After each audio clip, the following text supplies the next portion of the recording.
I'll open with the verse for America.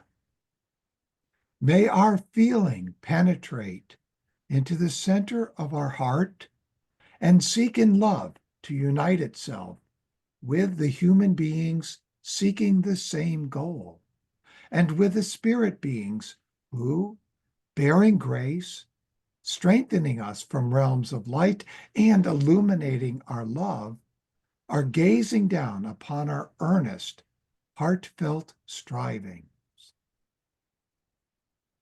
Before we begin our webinar speaker and program today, let me suggest that you pencil in these dates for the 2025 MISTech Conference. Those dates are August 7th to the 10th. The Perseid meteor shower this year will peak on the 12th. This will be our 8th annual conference. When we begin, 8 years ago, there were no other conferences at this time, but this year, there will be 2 other anthroposophical conferences that overlap. So I'm in the process right now of trying to work out some form of collaboration with the North American Youth Section, whose conference does overlap already, and there's a second conference as well. So for those who don't know, our theme this year is Facing the Incarnation of Ahriman. So now, interestingly, last Friday evening, it was afternoon for those in North America, I did a talk on Leonardo da Vinci. Theodor and I didn't plan this way, but it's worked out that his webinar and my lecture last night are both on similar themes on Leonardo da Vinci. And I got to know Theodor quite well a year ago when we did a speaking tour together in the UK. And that was absolutely wonderful. And it was wonderful to get to know you that well. We had to share a room often. So we now live in a technological age. You wanted to have your life at this time. Perhaps you have thoughts or fears or expectations about this age. Maybe you are asking, is this age similar to, or perhaps a mirror of the Renaissance? For with the Renaissance came a great flowering of art with Leonardo da Vinci, Michelangelo, Raphael, and many others. Is there something similar happening today? Then it was art. What is it today? As materialism proudly offers us robotics and artificial intelligence, how will we counterbalance this? Will AI enslave us, or might it free us from dead thinking? How can we become aware of the realm of life that we can attain through living thinking? Is this one reason why Rudolf Steiner gave us eurythmy? Are we now beginning the long journey towards ascent into conscious experience of the etheric so that we can eventually leave our physical body behind? These are important questions for us, which one group, MISTech, engages on these questions. And we hope you can join us with your thoughts, your fears, and your expectations for this important webinar. Technological advances from artificial intelligence to virtual reality are profoundly reshaping human perception and consciousness. As Rudolf Steiner warned, this increasing entanglement with material technology risks diminishing our human autonomy and spiritual awareness. So this lecture researches the Leonardo da Vinci principle as a framework for understanding the role of eurythmy as a vital counterweight to technological development in everyday life and in healing. What steps are necessary to achieve this integration? What potential pitfalls must be avoided? So to help guide us through such questions, we have with us today Theodor Hundhammer, who is the founder of Eurythmy for You. He has a eurythmy practice both in Bern and Biel, Switzerland, from where he offers online sessions as well as in-person classes. Before I give this to you, I just want to say Theodor worked for 4 years for WALA, WALA, during which time he explored the spiritual significance of technology for humans. He later studied eurythmy and eurythmy therapy in the Netherlands and Germany. In addition to his therapeutic work, he has worked for FairMed from 2007 to 2011 as a project administrator for health initiatives both in Africa and Asia. From 2011 to 2020, Theodor served as board member and president of the Eurythmy Therapy Professional Association in Switzerland. Theodor's work integrates that engineering background you heard about, his spiritual and therapeutic exploration of eurythmy, as well as his commitment to global health and healing. And he will be a workshop leader in that MISTEC conference I mentioned this coming summer. So we're delighted to have you with us today, Theodor. Over to you. Thank you so much, Andrew. Hello, everyone who is here, and also hello, all of you who will see the replay and maybe receive what I think is worthwhile taking into account. And Andrew were asking if the Renaissance and our times might be a mirror picture, it's something similar happening, or I would put it in such a way, has something started which we should be conscious of, which we have to continue with.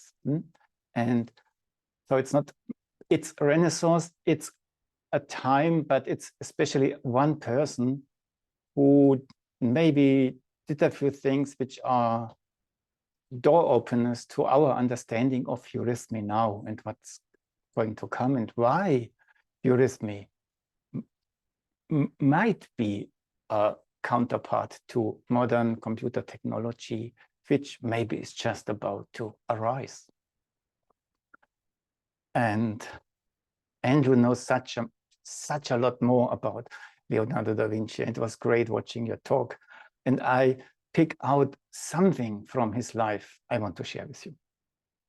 And I also invite you that in between we do a little bit of eurythmy, very simple, that we do I'll tell you afterwards why and what we will do to touch, that we can a little bit touch where could this relation be.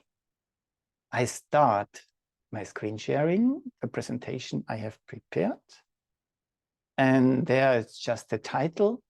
And I took a risk already with the title, the Leonardo da Vinci principle. And then I said, and the role of medical practitioners.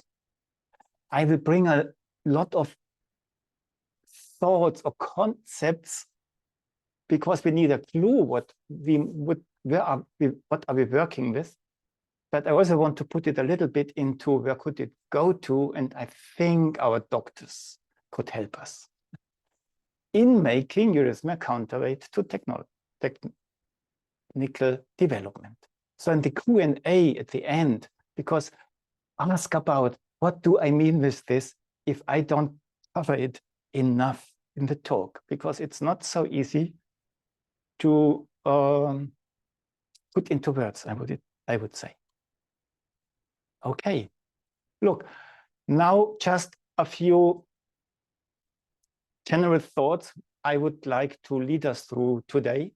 So the LDV principle, Leonardo da Vinci principle, I call it now, and I will explain it in depth. And it suggests there's a multi-level relationship between eurythmy and artificial intelligence. Modern technology is reaching for the etheric through artificial intelligence, virtual reality, and robotics. We can look into it.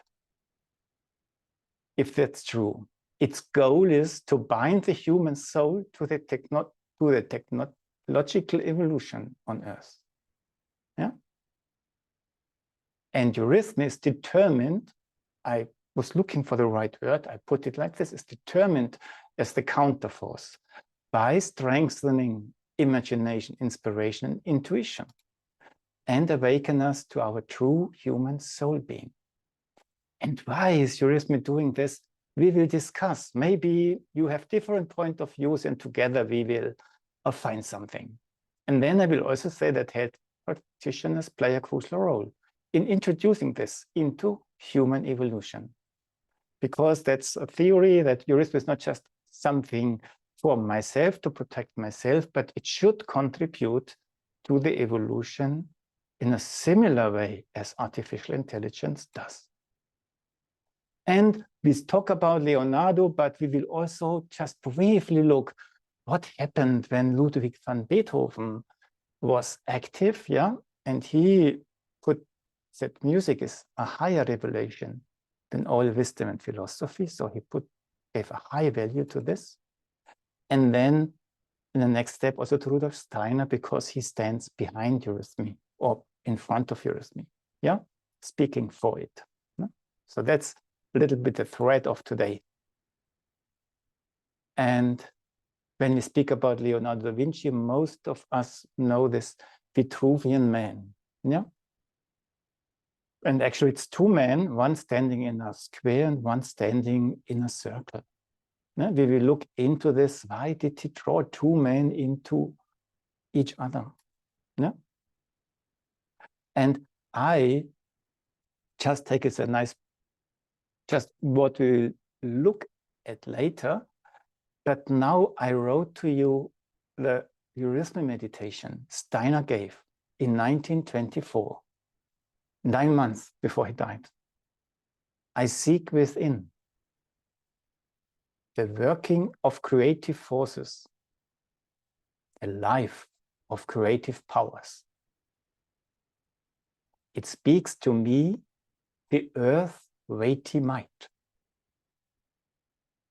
It speaks to me the air's shaping power. It speaks to me the heaven's radiant force. How within the human being, the cosmos, the world, is speaking, singing, is thinking. I was looking for the right translation, and so I would now say world and not cosmos anymore, but that's part of my search. And you will receive this presentation. I show you where you find it, and then it's corrected. Yeah. And now we will do it together, but let's just first look at it. Everything in eurythmy is about the heart. It starts at the heart, it arrives at the heart. Yeah. So, and I seek within the work of creative forces, the life of created powers. Yeah. Look, I seek within, I go to myself. Yeah. The working of creative forces. These are heart forces. Yeah. And the life of created powers. Powers means more streaming qualities, body forces. You just dive into your body. I show you. Yeah. And that's meant that you can do it yourself. So I exactly show you, and that's the instruction of how to do it. How, yeah, okay, I seek within, I move to my heart. The working of creative forces, I let it grow. The life of created powers, I feel down to my legs. Then it continues, it speaks to me, the earth's weighty might, speaks to me, the air's shaping power. It speaks to me, the heaven's radiant force. The earth's weighty might, just connect, stand on the earth, yeah? The air's shaping power, broaden out your arms. And the heaven's radiant force, just feel the light streaming in from above. Yeah? Okay. Easy to do. And then how within the human being, the cosmos is speaking, singing, thinking, the world is thinking, how within the human being? And now the first question would be, how big is the human being within the human being?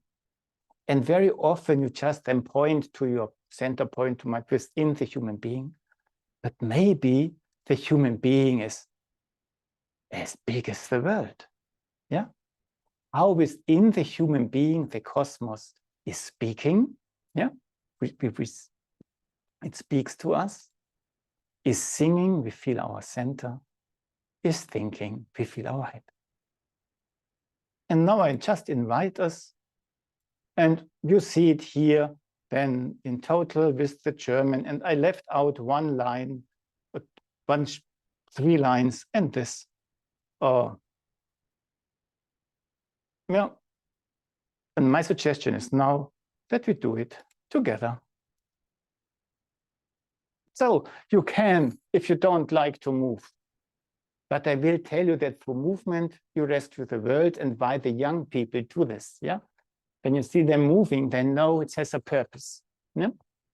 And so if you want, just join in. And I did the translation for us only yesterday, a few days before. So I might need to pinch a little bit the words. Yeah. Okay, I often say stand up and take the place you feel well in. Take your space. And the next thing is just feel yourself and breathe. And those who know me know that my standard start is that I invite you to put your hands in front and just have maybe the imagination you have a candle on your hands. But then the substance of this candle is not a candle, but it's time. Yeah? And then I say, take a little bit of time to arrive at yourself.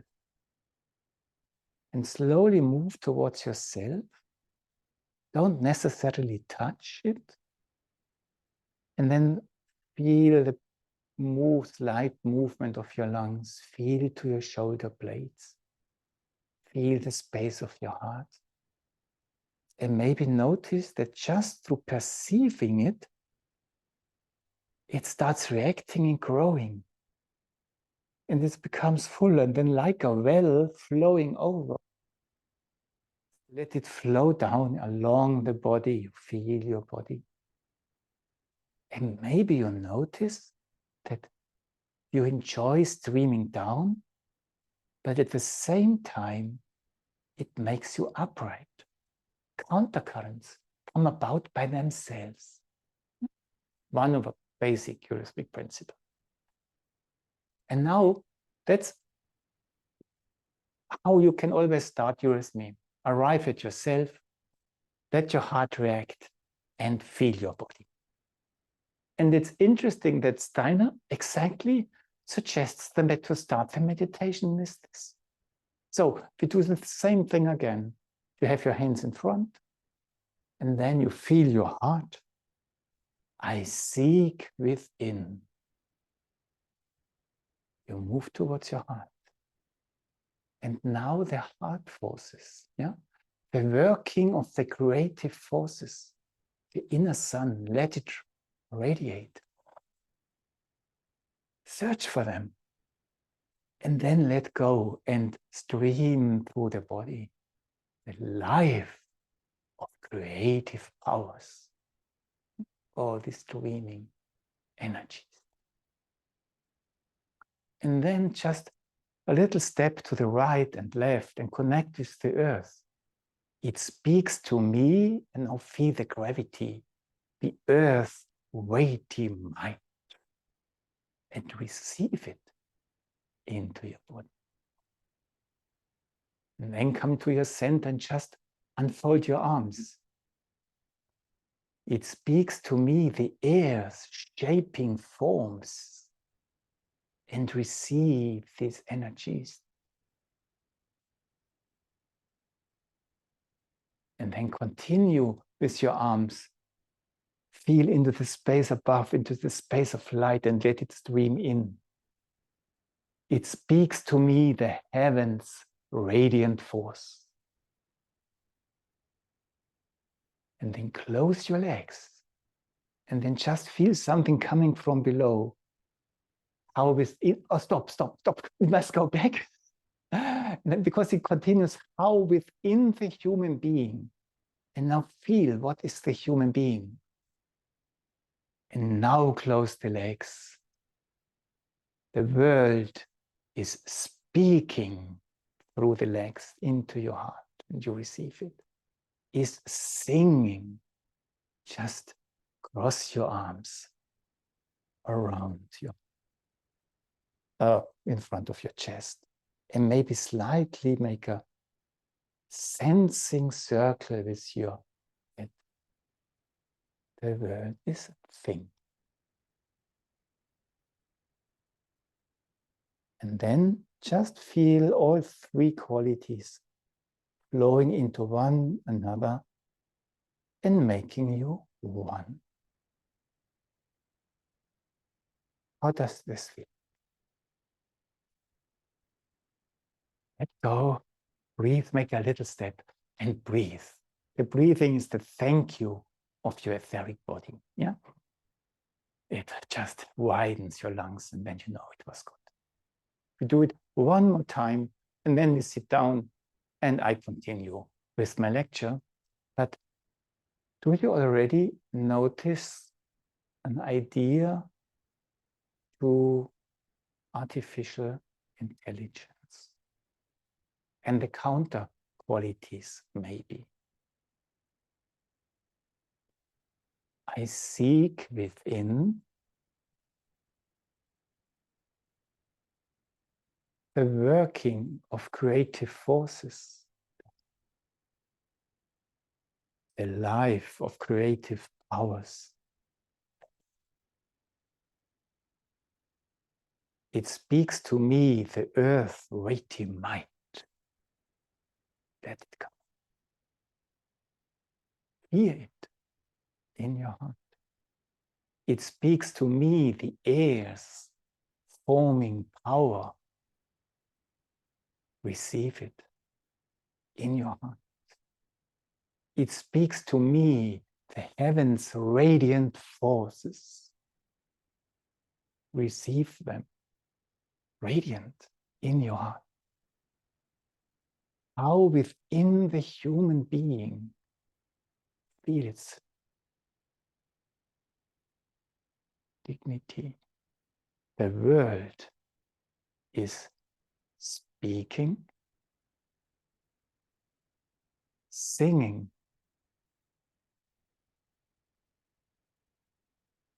thinking.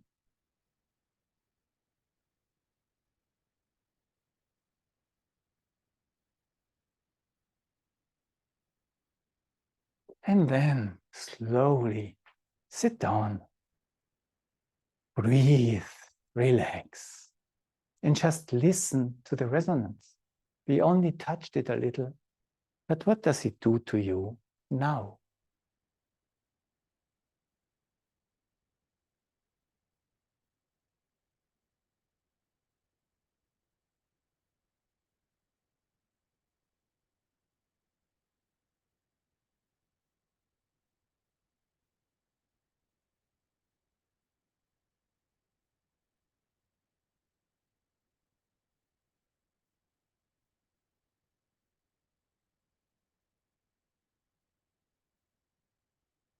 How is your inner responding? Do you feel space? Do you feel your breath wide or more contained? Do you feel your chest round or more like a certain shape? Or do you feel your belly? Do you have the two spaces, your belly, your lower body, and your upper body? How do you feel your feet? Everything is great. Just notice what your body enjoys to be seen. It's also a human being, just like us. Now I continue with what I've prepared, what else I've prepared.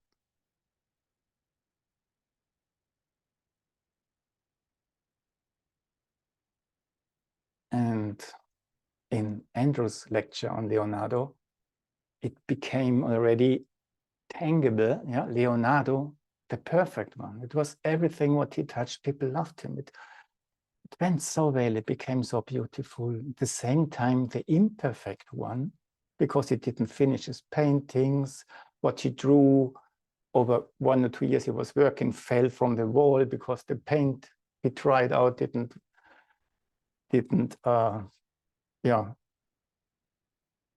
function.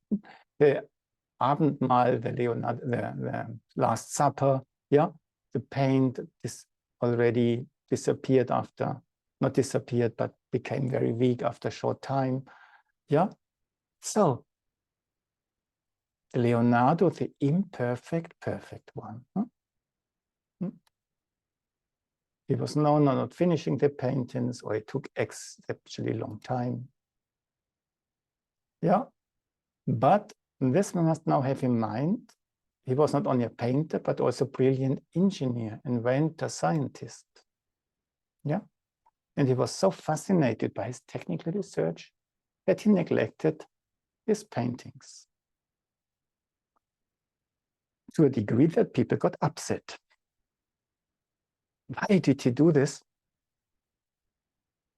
And there, one could say, he did it consciously. Yeah? He wanted it. And it's something about balancing science and art. And in his case, it was painting and mechanics. He was designing airplanes, he was designing submarines, he was designing also things which really worked for his the people who needed something for their festivals, machinery, lots and lots and lots of things. Anatomy, yeah, how do things function? And that's now the Leonardo da Vinci, belongs to the Leonardo da Vinci principle. You can say he was the first person who ran through a self-empowered initiation. By doing this, yeah, and this, in a way, was discovered by the Professor Horst Wetty, to whom I'm very grateful. Yeah, Horst, thanks for having found this and published it. And on our website, you can download it. Just go to Eurythmy for You under Vision. His article, How Do We Live in Virtual Reality and Cyberspace, where he described it in a university lecture, actually, for the first time. And when we go further, what Wetty said, look, what he did was painting and mechanics. And they have something in common. As well paintings as mechanical instruments, they are sensually perceptible. You can see them, you can touch them, yeah? You can grasp them. They are side by side. So if you have a box, an orange box, and you have or something, and you have something else, you cannot put it in the same place because there is already something. They are separated from each other. Two things have two different places. And they last, at least hopefully. When you build a house, you want to have it lasting for a while at least. And that's the common quality of these two realms, which were polar on the one hand, and at the same time, the same world, touching the same world. And now, let's look deeper into this, what Horst Wetty found. He said, Leonardo da Vinci, he was living 1452 to 1519 in mostly Italian cities, Milan, Florence, Milano, yeah. And you can say he's the father of modern science. Why? He was the one who put perception and think what you perceive through, yeah, first, yeah. And that wasn't usual. He made how do you call it, systematic research, yeah. And in a way, you can say he opened up through developing the method of science on the research in his time, the field of mechanics, where he was the forerunner, you could say, one of the forerunners. But this modern science led to the discovery of electricity, led to the development of computers and within technology now. Yeah, there are more sciences, of course. Yeah. And this already, so that's now the anthroposophical concept, you can say, it leads deeper and deeper into subnature. And why computers can be put there, we will look at later. But he was also looking for the principle of individuality. His paintings, and we look at it afterwards, brought something new, a new quality into painting, that you see the person or what lives or vibrates, resonance in this person, not just the form. Yeah. And this he did in painting. And we said already, these were the common qualities, yeah, sensually perceptible. And what you now see, I show you pictures afterwards. Before Leonardo da Vinci, there was a long time where paintings were allegoric. They were not showing directly what they wanted to express, but through how the gestures were, how the gaze were. They showed something of the inner life of the people, but they didn't show it directly. Yeah. And with him, the painting, in a painting, a human being looked at you, looked into your eyes as a human being. And then the times of electricity came, the discovery 17-something, 1800, yeah? Something happened in music. People are not so much aware of this, but when you talk with musicians about this, they confirm it. Something was, Ludwig van Beethoven did something very special. Yeah? And in his time, for example, the electric motor by Faraday was invented. Yeah, that was his lifetime. Yeah, it was just, yeah, electromagnetism was discovered. We can start creating movement through electricity. And Beethoven, you could say that before Beethoven, the music was celestial. Take Handel, take Mozart. When you listen to them, you are in heaven. And when you listen to Beethoven, you experience a struggling human being, not coming to an end. Yeah?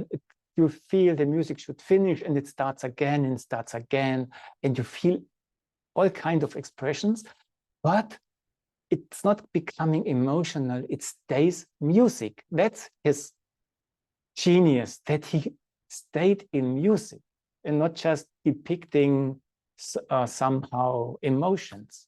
Yeah, music became dramatic. Yeah, also the drama of the human being became uncountable, not just how the angels sing. And now, when you look, that's not, Beethoven was a genius, but in this time with electricity has a relationship to music. So when electricity came, what does it have in common with music? It's temporarily sensual, yeah? The music is silent, yeah? And then it's, yeah, or the electricity you feel, there is tension coming, and then the lightning happens and you see it. But the before you do not see, yeah? And it can interpenetrate. So in mechanics, you cannot merge things into each other. You will not get them out of each other again without they are destroyed, yeah?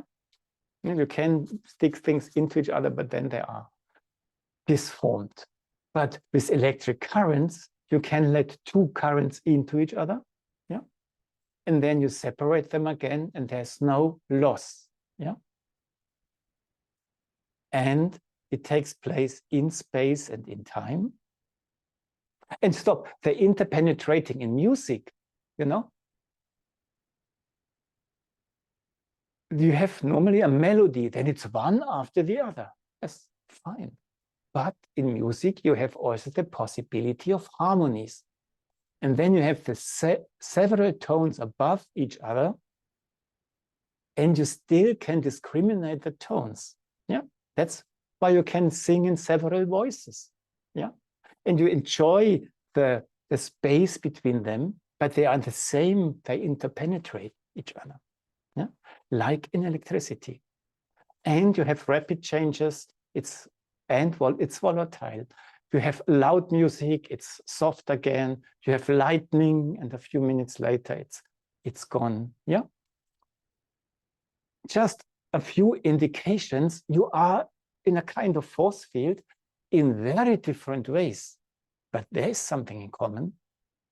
So in this time, it became somehow possible that music made this step to invite, now let's say, the human being, that he can speak out of music. And when you go further in time, or you could say, eurythmy came. And actually, brought through Rudolf Steiner. So it's not a lot of long history. Yeah, like before Beethoven, you had Mozart, you had Handel, I told you, and many more. Before Leonardo, you had many painters. And before Rudolf Steiner, there was no eurythmy. Yeah, there were people looking for it. Yeah, we need a sort of dance which integrates cosmic qualities. Yeah, Laban and others were looking for this, and they called it eurythmy already, but it wasn't there.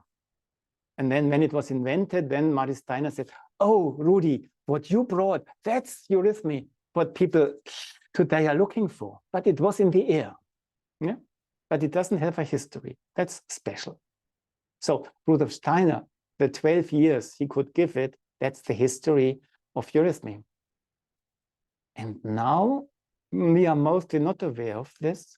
1936 to 1942, the first programmable computers were constructed by Susan. Yeah, first mechanically and then electrically. They were free programmable. A huge step, the door opener into computing. Just the door opener.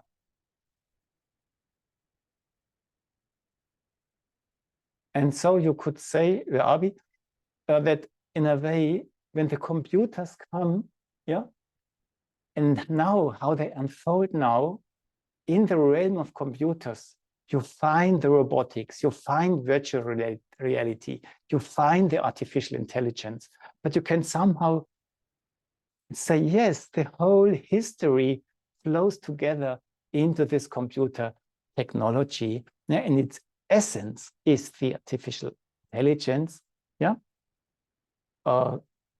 flowing into the elements of robotic and virtual reality to enhance it. And when you go further, you could say, as mechanics and electricity and computers more and more lead into sub-nature, from the sense of what binds us into the depths of nature, yeah, into the earth, yeah, the other has a tendency to point towards higher nature.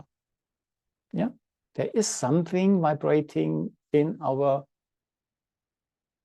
life, yeah, which is present, which is fine, which also wants to be seen.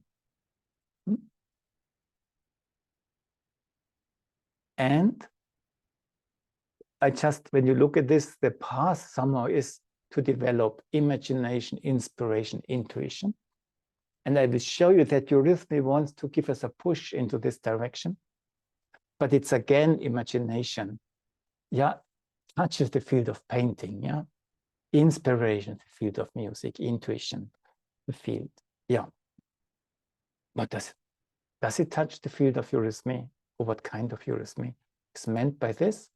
And now it's interesting, and that's now the point why it makes sense to look at this, that you have a similar phenomenon how eurythmy was given, because when before with Leonardo, the paintings were allegoric, with Beethoven, it was celestial. It's similar how Steiner brought it, he said very often in his lectures when he tried to bring people into eurythmy performances, he said, you must look at it, because when you look at it, you see how the heavens move. You look into the heavens, you look into the spiritual world, and in a way, the movements are a picture you can feel through the movements into the soul. Yeah? And you see it's a somehow similar gesture. And the important thing is that when this is a law, then Steiner had to bring it like this. Yeah? Had to bring it down. And our question must now be, what is a similar gesture what Leonardo did? Yeah? When he brought his Mona Lisa, his Johannes forward, what Beethoven did, when he changed the way, how do you express something essential of the human being in music? How do you do it in a personal way that you feel there's a person struggling? How do you, oh yeah, what could be something related to this threefold step in eurythmy? And that's the first thing I wanted to share with you. There's a question. What we know as eurythmy is something which is a challenge now. Oh, what wants to be born? Yeah. I repeat again, just a short repetition. Okay, at Leonardo da Vinci's time, yeah, swinging between the mechanics and painting, bringing a change about in painting. In Beethoven's time, yeah, with his followers, Bruckner, Wagner, all these dramatic, the questions, what is the human being? Well, we are carried through this, yeah, yeah. And with the question, yeah, and what is it now with eurythmy? Okay. Let's look first a little bit that we can think about what might come, yeah, in eurythmy, or what would be our job. And if it's meant to be a counterbalance to eurythmy, not just a personal, some protection, then it's quite a job. Let's look first a little bit to what was with Leonardo's time again, and that's before, that's the Rome. And the Romans, they really depicted the human being, how they were, how they could perceive them. Yeah, you see it, yeah? They use the old man, yeah? With wrinkles and everything. Yeah? You see this body, yeah? And what's in this? And then 500 years later, and that's an emperor. Yeah? He wants to be an emperor. He's the person who orders what's going on. You see, he's depicted like this. Emperor Theodosius, yeah? 5th century, 500 years later. And then you just continue in the, yeah, and again, 600 years later, people are painted, yeah, in their gestures, yeah, but the faces, you don't know, yeah, what this person is, makes in their life, yeah. Archetypes, you find archetypes, yeah. And these archetypes, they touch you deeply in your soul. And the eyes are very important. Maybe you notice that the eyes, yeah, and the gaze, yeah, came forward, and the body qualities were reduced. Also here you have symbols, you see who they are through what they have in their hands, not what they look like. Yeah, if you could identify the people through their face, they wouldn't have to have their symbols in her hands.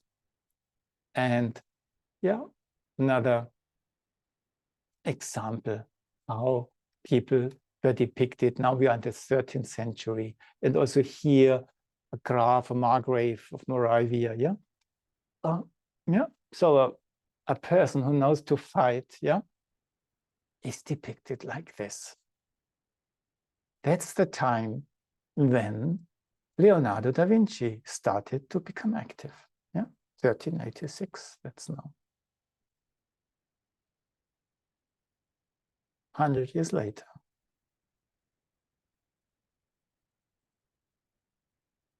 So what I wanted to show you that when the pictures I've showed you, this with this left line coming down, yeah. And then in Leonardo, something happened. And the theory is through this handling between mechanics and painting, he became able to paint Mona Lisa, not only because he was a gifted painter, which was seen when he started to paint. Everyone discovered, yes, great and gifted. But then he started to search to do something, yeah, to be able to do something like this. And he continued working. He took it with him even when he was 3-4 years before he died, and he went to France. He took Mona Lisa with him to continue working with it. And maybe something interesting for us, when you look at the background is not realistic.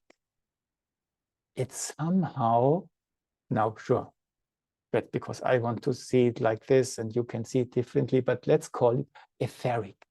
There's something, yeah, where you can just touch, you do not just grasp it, you touch this background with your fingertips. And then, and before, in front of this background, this look, this gaze, this smile, this being connected, you could say, can take place. Yeah. Let's take it with us that there's not only a face, but also a background to it. That could be one of the ideas. Yeah.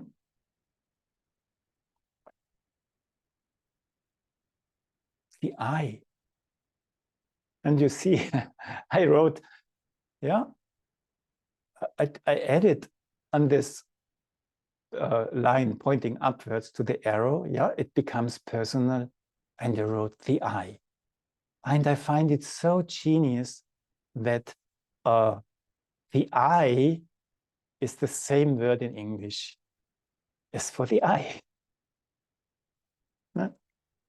We cannot be grateful enough to the spirit of your folk, soul, of your language, spirit, yeah? Because we will look at it later again, the eye, the eyes. And with Beethoven, yeah, I already told you, he did it also. And he was not able to do it in person anymore. He was not working as an electric engineer. But it was at that time that it was in the air, the lightning started to come. Yeah, when it happened. And also the search for the eye, yeah, and Wagner, what is the grail, yeah, came into music. And when we now look to Steiner, yeah, and I already told you that this, how eurythmy was introduced into our social life, into our present activities, into art. I called it descriptive, I called it a view into spiritual worlds. In a way, archetypal. Yeah? And these are that's a Wikipedia picture now. That's how it's depicted. Yeah. And it's very nice in the gesture you receive the higher worlds into your being in such a way that you, on the other hand, become again able to reflect it into the people who watch you. But where should it lead to? Yeah. And now let's go back to the hard stuff again and just speak about computer technology again.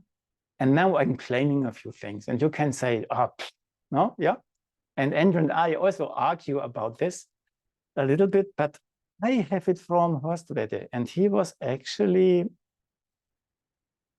designing these things, and from our threefold steps downwards, one could say, okay, it's a third realm, something different to what electricity was.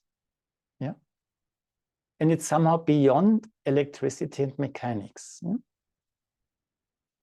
And it uses electricity and it uses mechanics.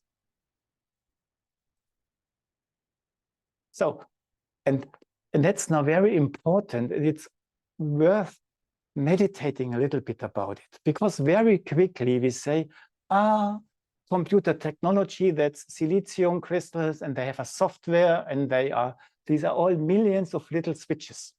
Yeah. So, and that's why computer software is programmed.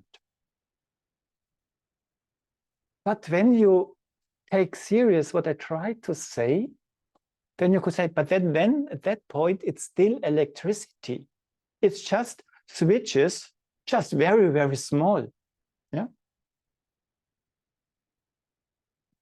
And these switches, that you have a switch, you must use mechanics. You must have a diode and other things, yeah, that the electricity is just switched.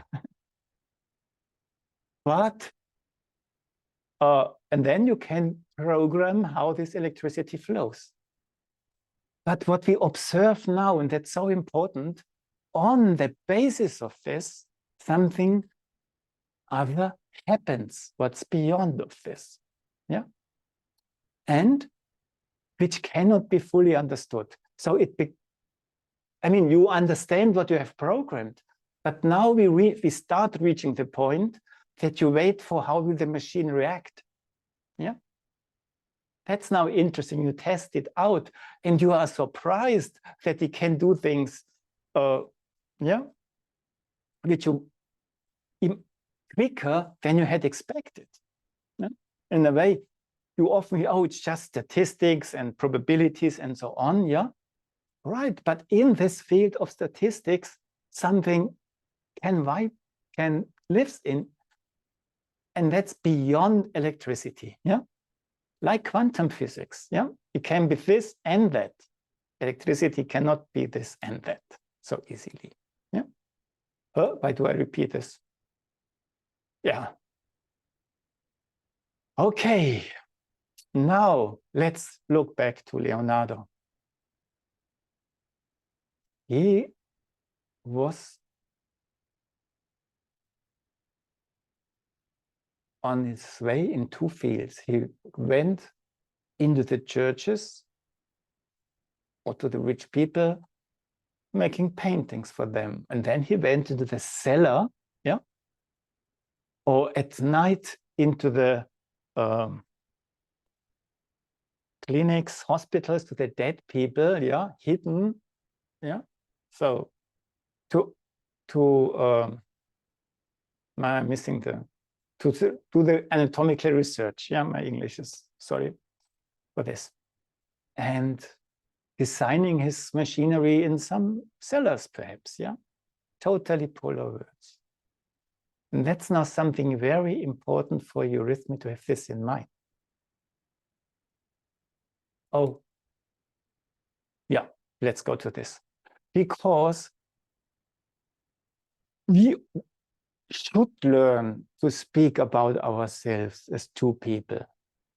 And I know that Rudolf Steiner speaks about monism, and we are just doing philosophy of freedom studies here a lot and so on.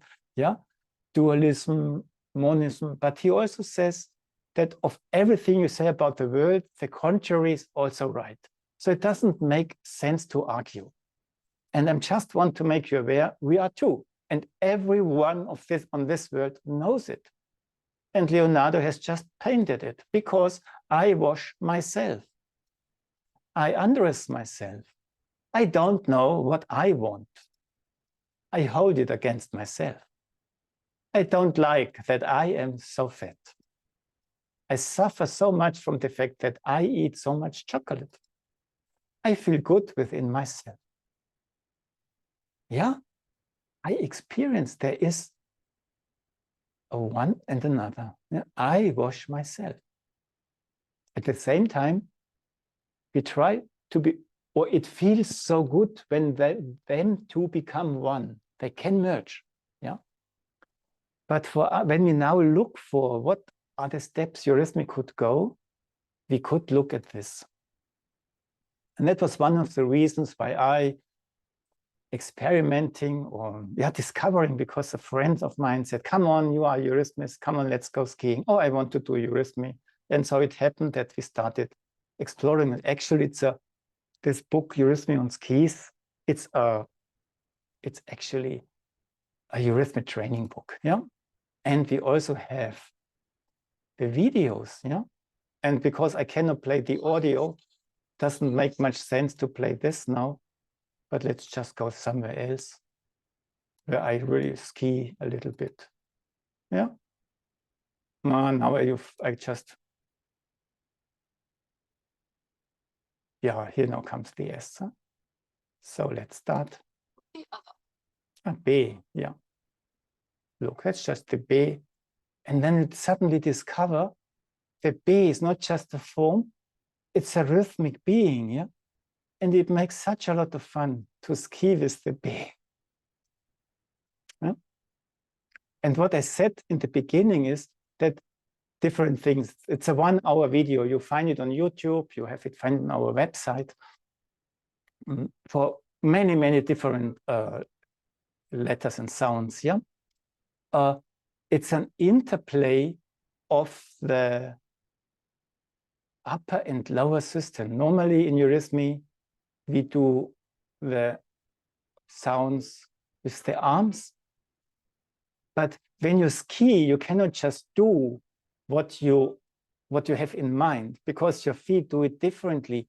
You are constantly improvising, and so on. So just there, enjoy doing it or watching it, So I only wanted, I continue somewhat to the next slide, show you.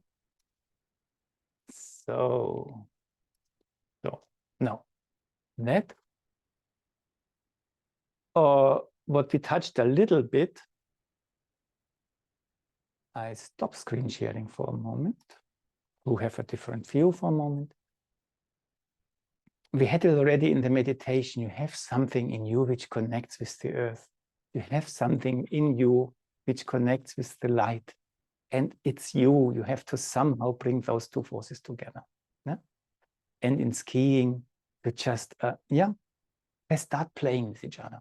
Yeah? And you are not doing it from the head. You do it out from your life, out of your body intelligence. And also in eurythmic therapy, Steiner then brought that we have to do the eurythmy, combine it with the legs. Something, and I will bring it afterwards, that that eurythmic therapy might be the forerunner for what's going to come. Yeah. And there the legs come in. And that's why I brought this VR2. We are the person in the circle with the sun forces. We are the person in the square with the square forces. And this skiing is just one example that it's possible to become creative or experimental. Let's say experimental, maybe it's not even creative with this. Okay, so our journey is, what is this about? Because we live in a time where some of us get afraid. Me, sometimes. When you see so many destructive forces, people, countries just trying to erase each other, countries which were friends suddenly starting a trade war with each other, what's going on? Huh? And everywhere, each country has to raise the capacity, the funds for having more military equipment available. And then, but the Do you build them to use them in a way they want to be used? Every being wants to live. What that is going to. And this we try to find out. And eurythmy should be a counterbalance to this. Yeah? And how? Yeah? That's the search. And when I now go back to the presentation, that's the next realm I would like to touch. Yeah? Look. Here. And that's the quest of the consciousness soul. And the consciousness soul is the will soul. Yeah? And the nice saying is the only thing worth uplifting is the human soul. Yeah. So that's something we really should look into. And yeah, and here I bring now a picture and I will explain it a little bit. And this, I've sent the PDF to, so it's the summary of 3 lectures of Rudolf Steiner. Yeah.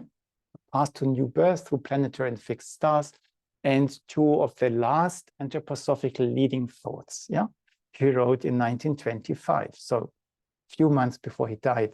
Somehow, something really wanted to share, and I show you afterwards. So you find it on the website that you have these texts available, and the passages which are relevant are marked in red, that you can find them easily.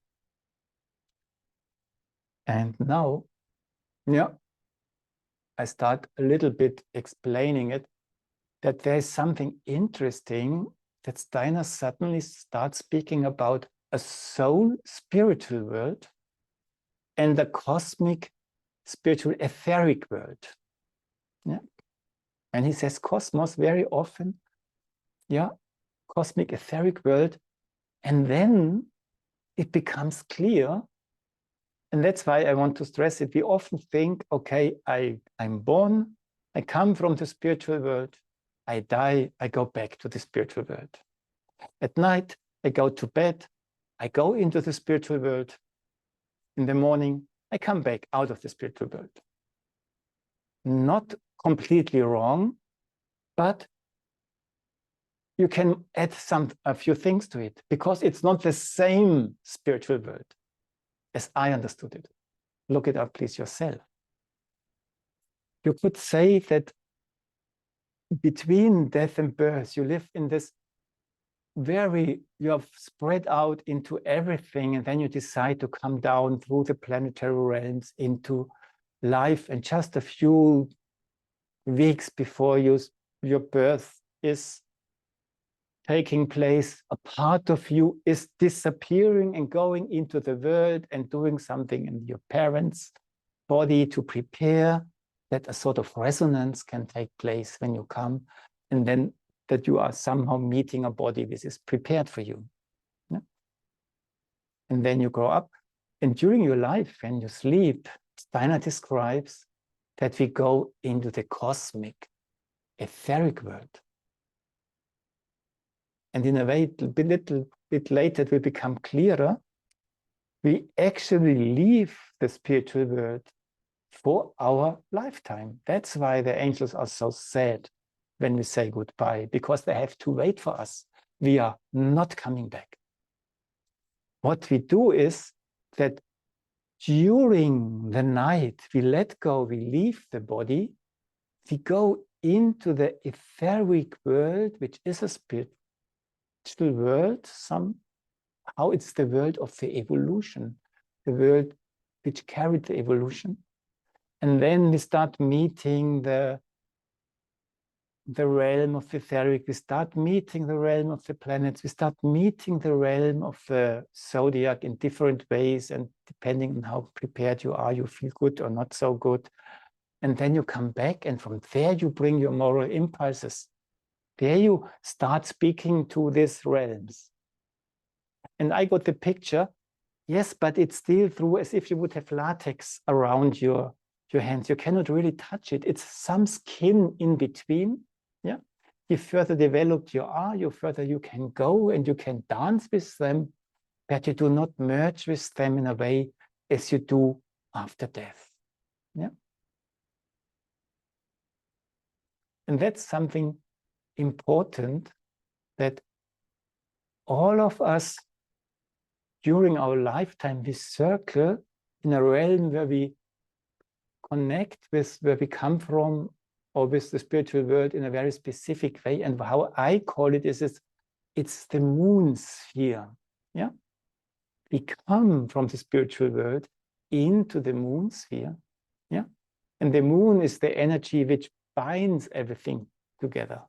What in the soul spiritual world, the archetypal beings, they are just spread out everywhere. But here on earth, everything has to work together. In the moon, someone says, come on, let's work together. Let's stick together. Yeah. And in this sphere, we stay. And I bring this, or why do I bring this? What do I want to bring on a lecture about anthroposophy? Not necessarily. I wanted to say, this is the world of, I should have written this, the world of the evolution of the earth. Yeah. So everything what has developed, yeah, is somehow continues living in this realm which carries us. But this is now also the world of AI. We know that AI is collecting all the information about how these things are interconnected. And it's not just connecting with the head, storing it as we store it, but it's just, yeah, relationships in a very open way. And out of there, AI answers your questions. You ask a question: when did this person live? How does this blood,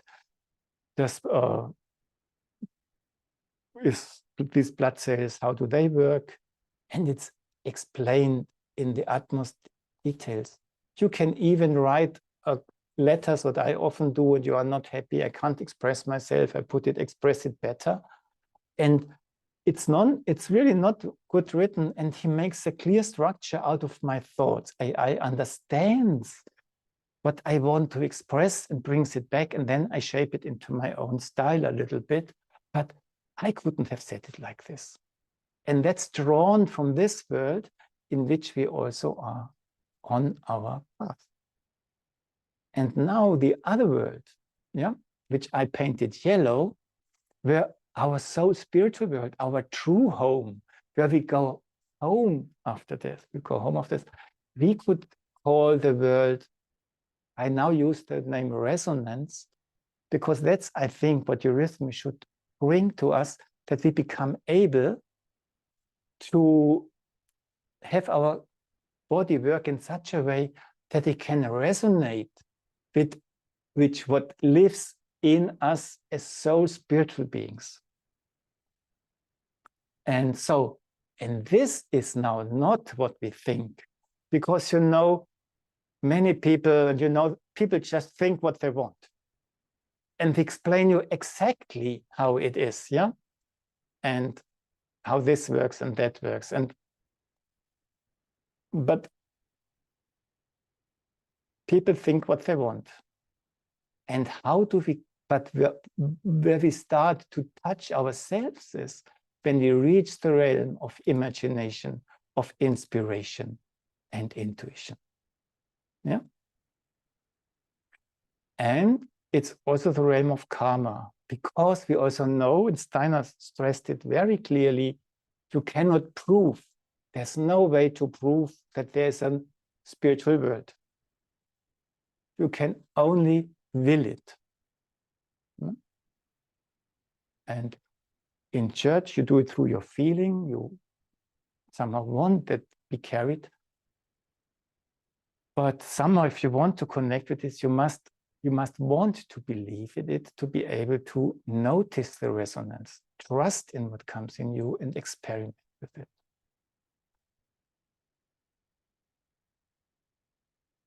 And now that was a sort of introduction to this thought. I'm not continuing too long anymore, but in the eurythmic therapy course, Steiner somehow picked this up in a way. That's his drawing. in German, not so nicely to read. And I just show you a little bit, I just rebuilt it for you. He says there are formative forces coming from the cosmos, streaming down. Then there comes a process of separation where substance is built, things flow into each other and become structured, and it continues in a sort of anchoring, So you could say that's a planetary process from the zodiac, Saturn, to the sun, forces to the moon, which then anchors things, the moon sphere I have described to you. We've tried to describe to you before, And then he's described a line going upwards. Before, that's the world which has become the world of creation. And often it says, and now the human being has to take over. And now it's very interesting that the two lines are not connected. There's an open space, and space of insecurity. And there he writes perceptions, and then starts speaking about the I. And says, and this will lead into imagination, inspiration, and intuitions. And I find it so important that this is in the eurythmy therapy course, when he speaks to the doctors. It could be somewhere else, but it's in the eurythmy therapy course. And the point is that the perception are the key. And do you remember what was so important for Leonardo da Vinci? He became a scientist, researching everything. You say this, great, I believe you, but I still want to test it out if I still find something to add to it, The word that has become. So that's why perceptions. And again, the nice English connection, the I.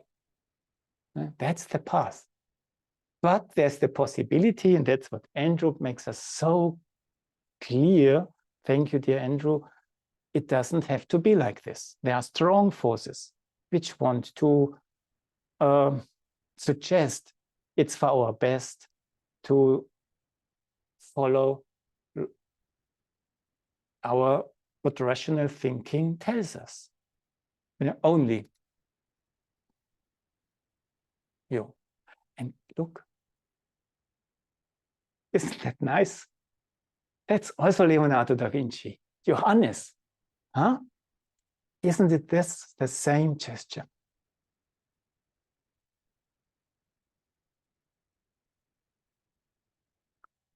Now what can the doctors do? Before I just said, okay, Rudolf Steiner suddenly brings a eurythmy therapy impulse in eurythmy, which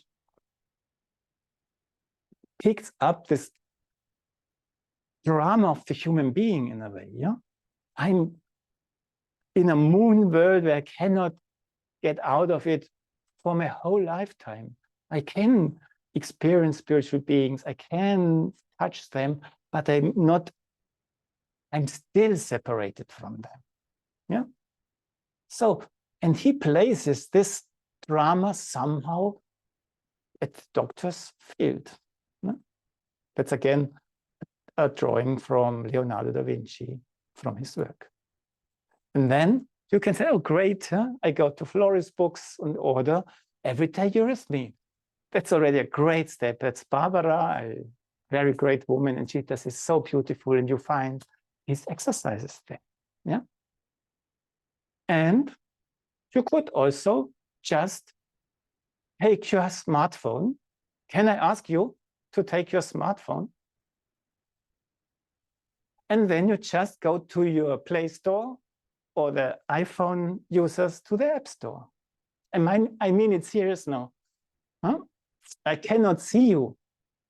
And then just enter eurythmy, search for eurythmy. And you will find a eurythmy app with 108 exercises for free. Every person in this world can use it. You have it in German also, so if you have a German friend, tell him, her to enter eurythmy. And then it's a little bit built like a game. You spin a wheel, and then you get the exercise, which is just perfect for you now. No? So please, I continue, try to find it and write in the app if you found it. Or you go to the website, and then you go, it's a similar thing, but there you can ask me, email it to me in my inbox every morning, that every day I just have it's 2 minutes, I don't play them now, it's 2 minutes exercises, and they are animated. So you see what you can feel inwardly. Or there are also 10-minute sequences you can just receive every day in your inbox. And that's not, now we also have to ask a little bit, how do we finance ourselves? There you have to pay a little bit, but you can test it 10 a week for free. Yeah. And these are 108 exercises, and people tell us how much they profit from this. So that's already something a doctor can do. I would like to ask doctors to dare more to do, but just for everyone, you could tell people, just try, what does eurythmy do to you? The people start discovering what I said to you. Oh, how does your body react? Because this belongs to this. And on the left side, it's just a book. It's one in German, Eurythmotherapy. Where are you going? Yeah, some theses or theories. And there I wrote this. I tried to pick this up, what Steiner said, that in a way, in eurythmy, it was given. It's a coming down. Yeah, yeah. So we have the cosmic poetry, the 12 moods. We have courses for next week starting. You have lyric, dramatical poetry, music, yeah, and you have humoresques. And you see, with the humoresques, you already, when you act someone, you're very close to the physical already. Yeah, it's a way down.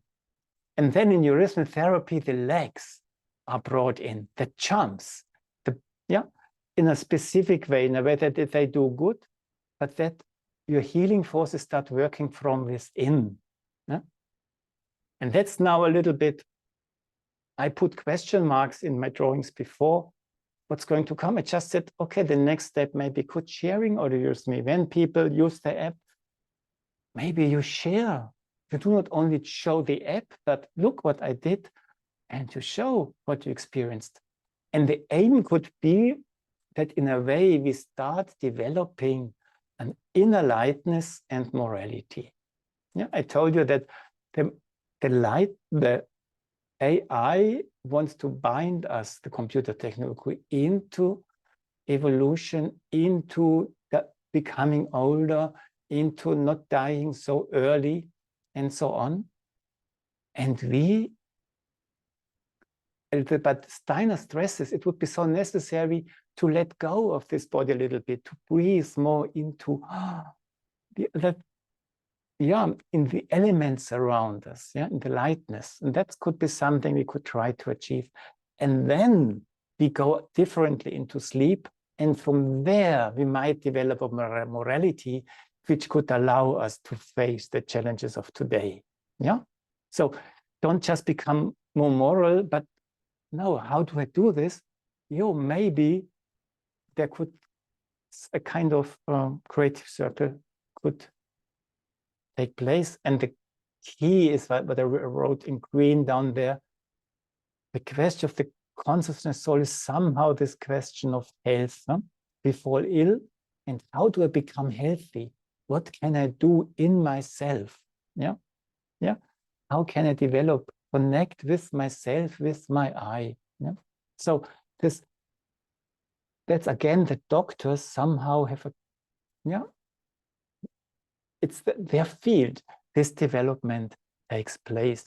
And maybe they are not so aware that they are asked to find something. But I just want to say, I'm also speaking about do eurythmy and so on, but I don't mean it like this. When you watch young people on their skateboards, when they watch the people who are climbing, I'm with Alex Honnold not every day, but they just go for it. And they practice, that's eurythmy, what they are doing. Practicing this letting go. And more people are working less with physical force, but with thinking. You think when you climb, where do the finger have to go? And then you let go, and your fingers go where you have the next hold. And when you have speed climbers in the halls, the competitions, you can see people who work themselves up, and others, they just fly up the wall. It's incredible. And so there's such a lot of research going on by doing, when the people on skiing, when they have just this, where they need the flexible legs that they can continue. I don't know these words now in English. You notice that they train the lower system in a way that the eye can start coming in. And that's what is needed. Because the spiritual world does not allow, if eurythmy doesn't do it, doesn't allow the world to end, and you must see that they have plan B. Yeah. And what we do is, for example, that we now offer, now starting next week, a course where we just teach the eurythmy therapy movements, the leg movements. Cannot start it here. And we invite everyone who is curious to learn more about this, that we try to get it out of the enclosed circles into wider circles. Let's put it for the moment. Yeah. And we will start a Zodiac Festival. Yeah, you see, beginners course, drawing, psychology. We try to invent new things. What could be interesting? What could be meaningful for the people? Yeah, the jumping legs course is one of them. Yeah. Okay, to close. What I did was we can look back to what did I try to bring with the meditation. We looked into the Leonardo da Vinci principle. What we have in eurythmy is what leads us, what gives us the tools into hands to start researching what wants to be born. That was the Leonardo da Vinci principle.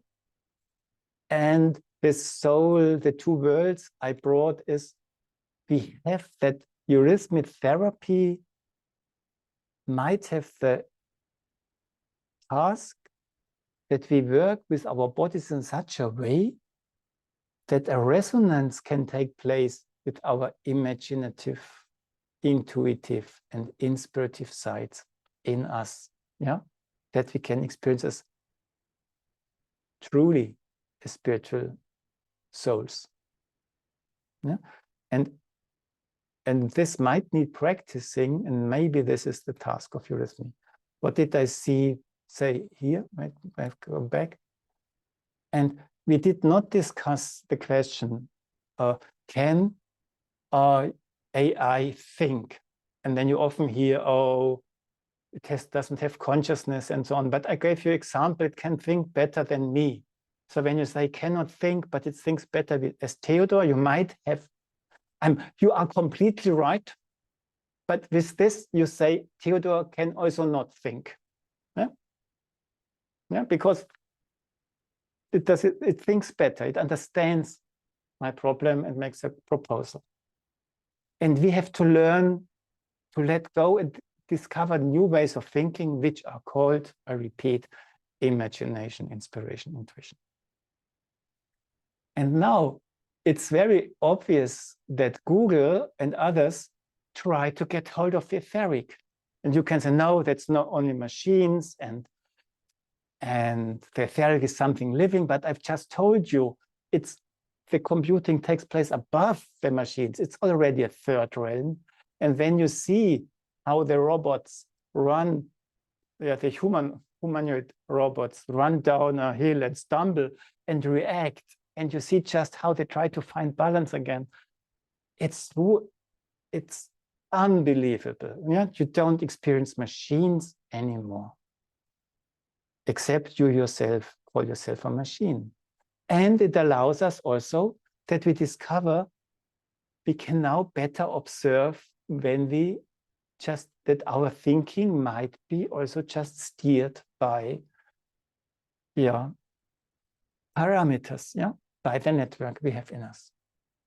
And in this respect, it's so interesting that Steiner brought the alphabet is the etheric body of the human being. And then Google calls its mother company Alphabet. It's just, and is it Klein? I don't know the name of the CEO who did it then. He didn't like the name, but it was chosen because it is broken. Yeah. So these are our rivals, and we make a competition with them. It's not these are big Google and we are just eurythmists. No, we run nose and nose, and we still have to speed up a little bit, but that's the challenge. Not to protecting ourselves better. And then you could say, okay, Google, that's a little bit the Arianic side. Okay, really getting hold through thinking of the etheric. And what is on the other side? Hope you are not angry with me now. I'm not politician. I just want to the outcome. There is this MAGA, which stands for Make America Great Again. And I have the idea, great, but maybe it's a little bit not just the right, the idea is right, but maybe it should mean mega. It's just slightly not, just mega. And what does mega then mean? And then it's perfect, make eurythmy great again. Don't discuss now why again, we could look into this, and eurythmy first. And I like this idea,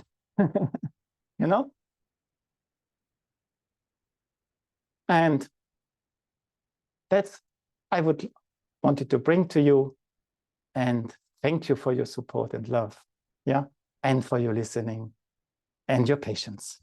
And now, Andrew, you can either say stop, talk too long, or open the space for a short Q&A.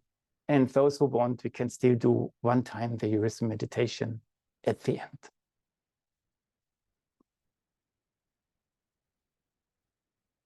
Andrew, you're muted. How much time do you think you'll need for the eurythmy meditation? 3 minutes. 3 minutes? Okay. So we've got, it's just about 4:30 our time. I'd like, we can do about 15 minutes then of Q&A, and then we'll close at my time, it'll be 4:45. But Theodor, you're getting lots of praise from people coming through. If you want to ask him a question, on the bottom is a raise hand, and you can click on that. I'm very inspired. I think your talk and my talk Friday evening go together quite well, Theodor.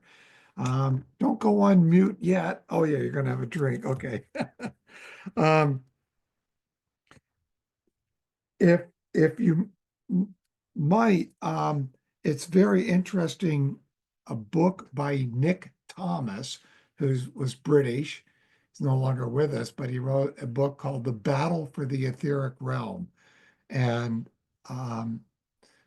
you and I haven't done much talking about this, but we're on the same level, I think, that really what is going on when we look at what the computer field, especially in the software, has tried to, I'll even use the word mimic, is what it takes from the etheric realm. And so doing Zoom today, as we're doing, and we're getting to chat and share thoughts together.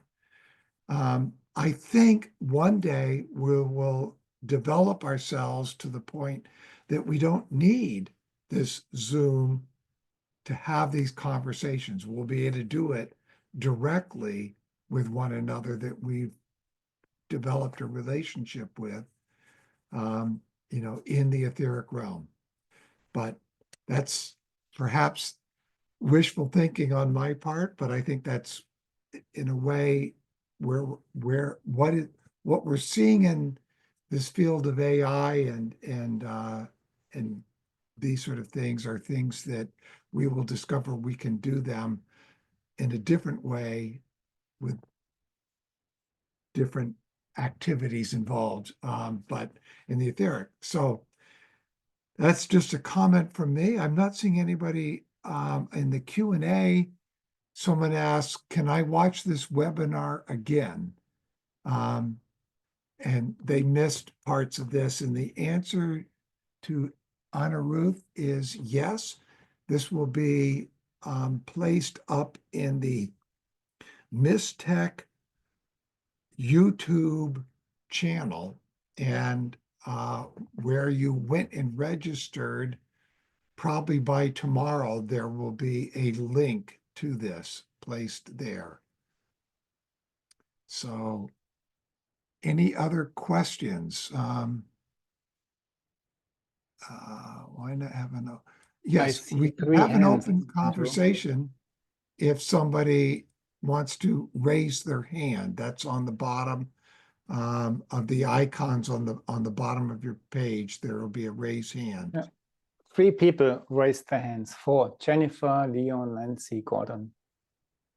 Okay, let me see why I'm not seeing them. Oh yes, there we go. Okay, well, we'll start with Jennifer. She had her hand up first. I will allow you to talk. Jennifer? Hi. Go ahead and ask your question, Jennifer. You must unmute, Jennifer. You're muted. Yeah, I will give her a prompt to unmute. There we go. Go ahead, Jennifer. Actually, I don't have a question. If it's me, I don't have a question. I must have done that by mistake. Sorry. Okay, no problem. Nice to have met you, Jennifer. Jennifer is joining us from Australia. So Yeah. okay, and we'll next go to Leon Davies. Hello, Leon. Hello, and thank you both, gentlemen, for a fascinating afternoon. Gosh, there's so much to respond to, but I just want to make a few personal, mundane comments. The question of Leonardo came up for me in high school when at 13 we had to choose between different tracks: arts, sciences, technical, whatever. I wanted to do them all. And I even began to think, well, is my name a contraction of Leonardo da Vinci? I wanted to mention, I don't know whether you mentioned it or used it. The Leonardo actually has a quotation that he said, there is no beauty without some imperfection in it. And that was like one of your titles. Did you get that from the quotation? No, it's great to hear it from you, but it's exactly what he lives, huh? So Yeah. Yeah. And the other one, you're not completing it something completely, but you go already to the next. Yeah, that's also, yeah, you said it best. But I can add something. It's a good thing. I often say, what is the middle? Huh? And then we are searching our middle. Huh? Oh, I go to my middle, but that's a very small middle. And then I say, look, the middle is something between two things, between opposite things. So you can reach out to this extreme and to that extreme. And when you are able to know why are you those two things at the same time, yeah, even if they contradict each other, but you know, why am I doing this and why am I doing that? Then you are in the middle. If you're just following this and that, it pulls you apart. Yeah. So the more you can reach out and still keep it together, the more are you in your middle. Yeah? That's a little bit related to what you brought. Yeah. That's Another quotation that I found very wonderful is that you have not seen something until you can draw it. That's bringing it really into the physical. yeah. And the use of the Vitruvian map. Okay, I questioned what is the case in the, is there a Vitruvian woman? And there was actually, but since women have typically slightly proportionally shorter legs than men, I realized that that's why we like heels very often. It's not the usual reasons that are given about the muscles changing and so on. I think it's the proportion. Could be. The other thing that I want to mention very, very personally is that I'm 82, right? And I have lots of unfinished scientific projects and paintings. Go for it, Leon. All right. So I'm going to turn this over to Nancy Poor. Nancy, welcome. Can you put me unmute me, please? You are. We hear. Great. Okay. I want to compliment Theodor for a deep and thoughtful and beautiful where eurythmy is concerned. It's the art of the future. Our children should be having it in every school to align them back with the cosmos. So that is exciting.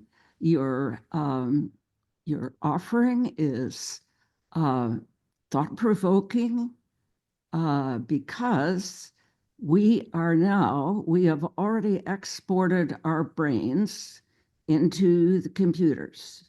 We are now on this raw edge of exporting our souls. And so this is the razor's edge, friends, that we are on, because we know anthroposophically that if we export our body, soul, and spirit into this realm, we will be producing a realm beyond the moon, and which we will be blocking human evolution as we want to see it happen.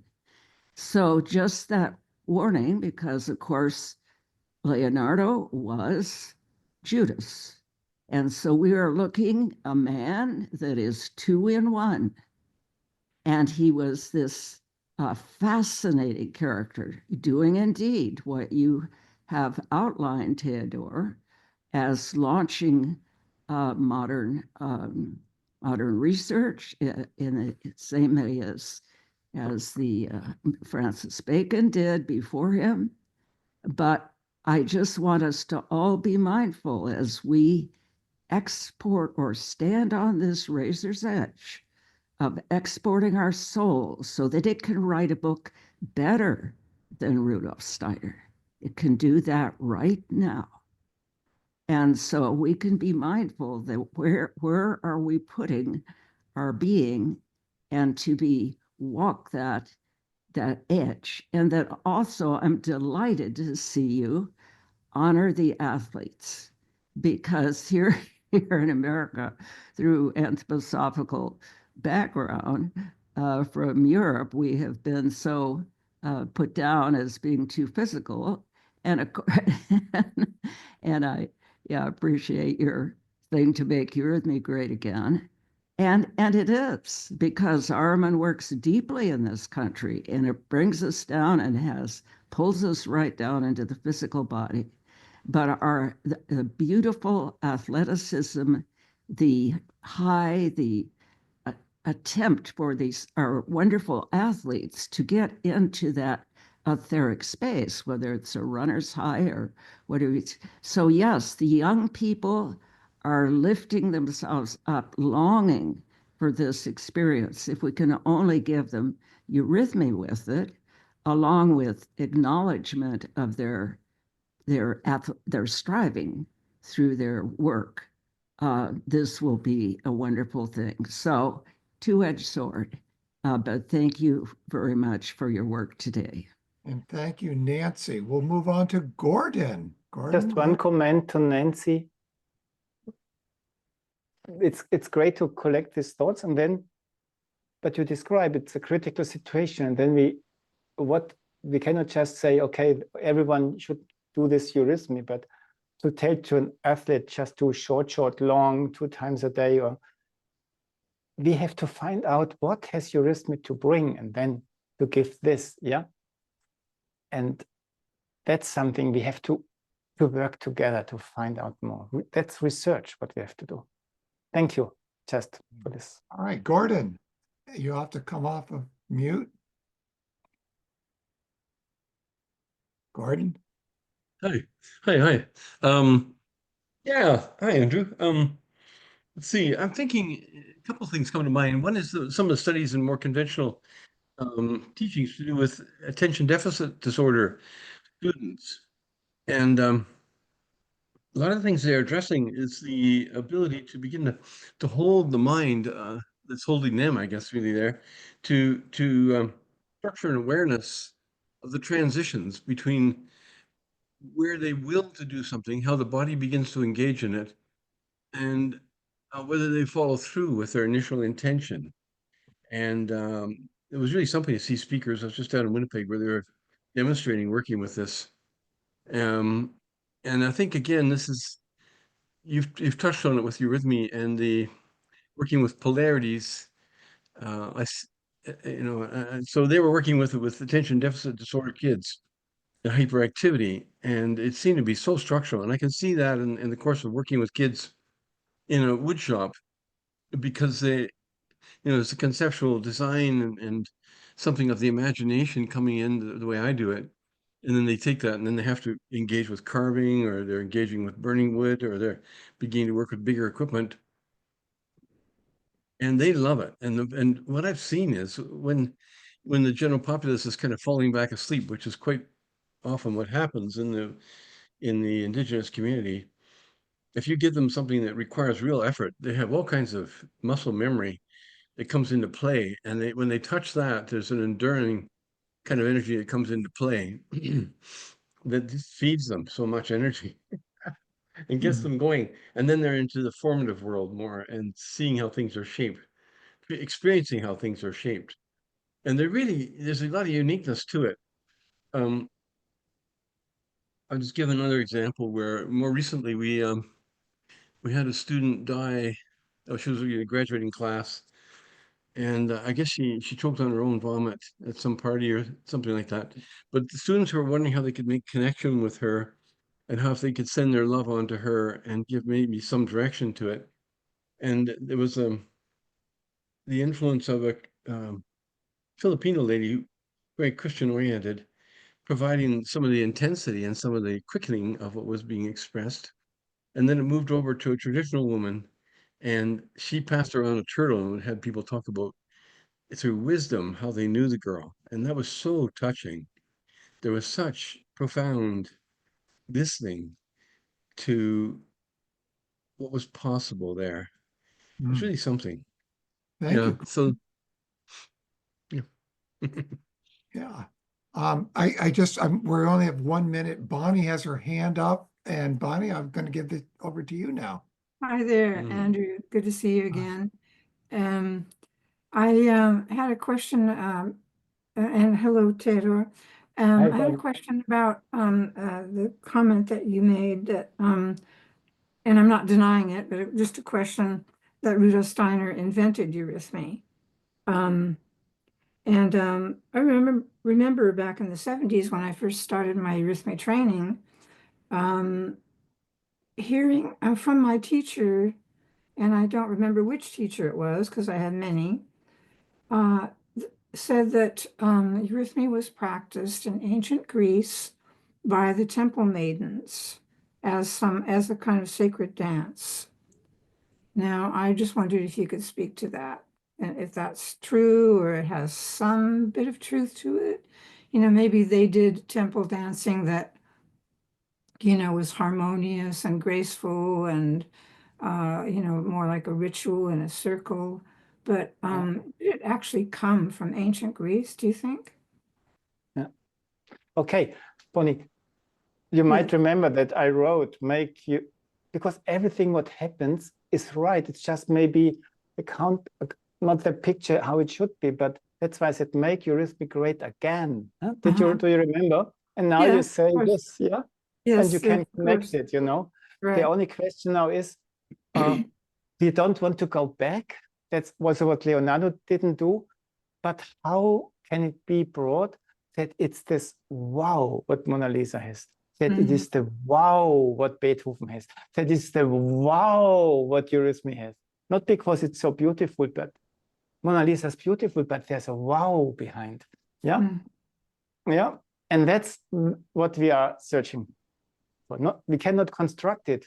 We can just invite it, and then eurythmy. Then yeah, has been practiced. It was a keyword in architecture. That's very important. That in architecture, you said in the Middle Ages, so 16, 1700, you said this building is beautiful. This building had proportions, perfect. The harmony is good. And it has eurythmy. Yeah, eurythmy was something above everything else. And then you realize, what did they mean? And then you experience, you feel the human quality, you feel the human in it. Yeah, and that's what eurythmy is about. The you means human. Eurythmy, you, I say you to you as a human. Eurythmy is the human way of working with all these rhythms of upper and lower system. Yeah. Yeah. Thank you. Yeah. Lovely. So, Bonnie, I'll just add something that I heard years ago from an older, so this is secondhand, big grain of salt, everybody. Yeah, me too. But, you know, this person said that Rudolf Steiner had expressed this to a person that he wrested, so Steiner wrested eurythmy from the grasp of Ahriman. Oh. Wow. And do you know what I like to add? Sure. Oh, when it is rescued from the realm of Ahriman, where is it now? And we only have 2 realms available, huh? Yeah. So another was sort of a comment question about not against what you've done with the app, but should a person who needs eurythmy as a therapy, can they gain from the app or should they find a eurythmy therapist? Is there some difference in what happens in the therapy itself? I mean, that's the difference. You know, something's doing me good to move in a way that my body becomes light and freed. And the exercises go through the sequence of the 7 planets in a way, the 7 vowels in a manifold way, very systematically. So they just do you good. And if you have a certain problem, then you need someone to look, and how can you look at this?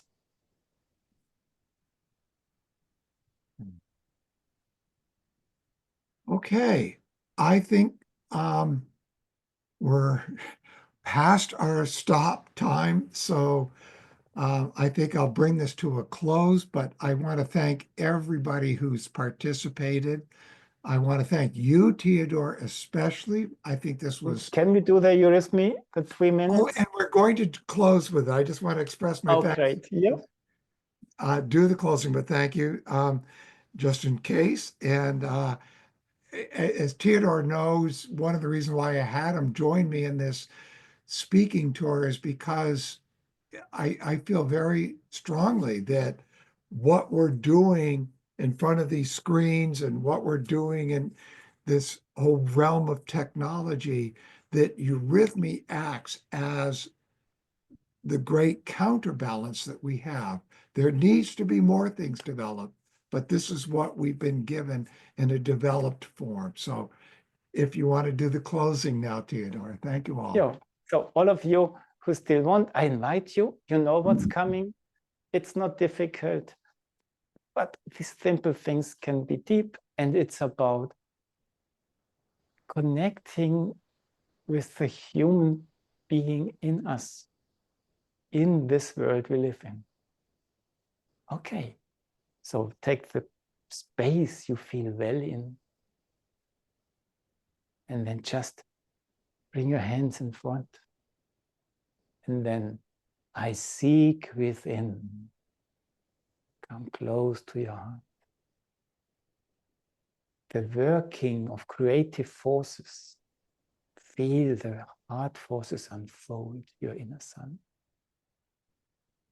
The life of creative powers, let go, stream along your body, through your body. And notice that someone cares for the balance. It speaks to me, you have right, the earth, weighty might. Experience these forces carrying you from your heart, brought in the arms. It speaks to me, the air's shaping powers. Receive them in your heart. It speaks to me, the heavens' radiant force. Hear it in your heart. Feel the surroundings, how within the human being, the word, close your legs, is speaking. Come to your heart, listen, is singing. Slightly circle him, is thinking.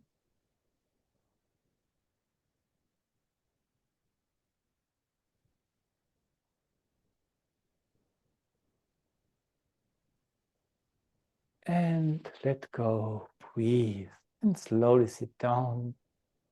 Let it resonate within you.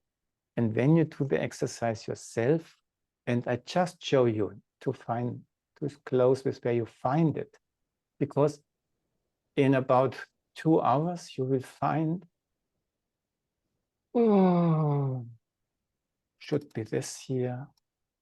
Yeah, you see our homepage, you go to Eurythmy for You, the English pages, there you find the Zodiac Festival, all the courses, and then you go under more, you go to downloads. Where is it? Downloads. And then under downloads, that's now the